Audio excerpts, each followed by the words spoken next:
Hi, my name is Michaela Harris, and I'm going to be discussing Module 2 today. The concept I decided to bring out for Module 1 is fluency. Fluency is defined as the ability to read with speed, automaticity, and with proper expression. And to me, fluency is just the biggest factor in a skilled and effective reader needs to have.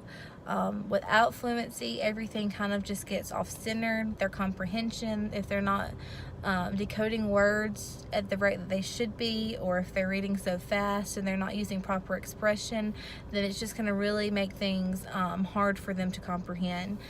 Typically, readers who are not fluent, they sound choppy and awkward. They struggle with decoding words.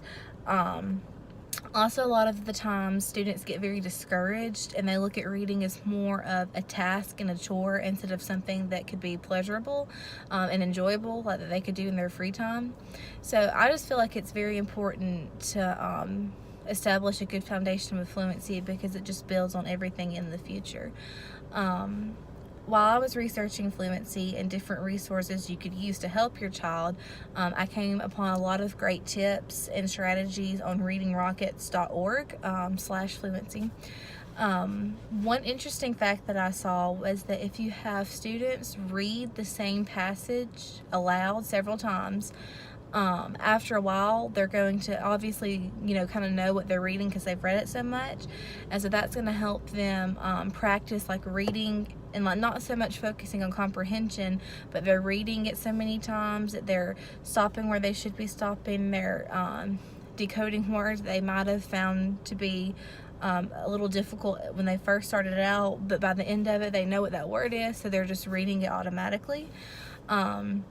Also, teachers should model for students the correct way to read and how to be fluent, and they can do so by reading small segments or stanzas of passages or poems or stories, and then having the student read that same passage back and like model and make their voice and their expression the same as the teachers. They just like kind of repeat it back to them.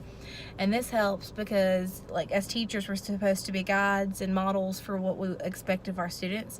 So I think this is one of the biggest ways that we can like show students how to be fluent readers, is if we model it for them firsthand. Also, one of the basic, most simple skills a child can have to help them with fluency is just following along with their fingers.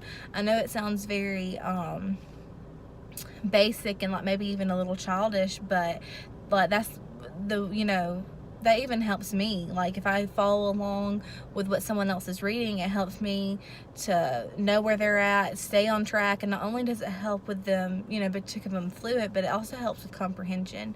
So those are just a couple of strategies that I saw that I thought were beneficial, and that's it.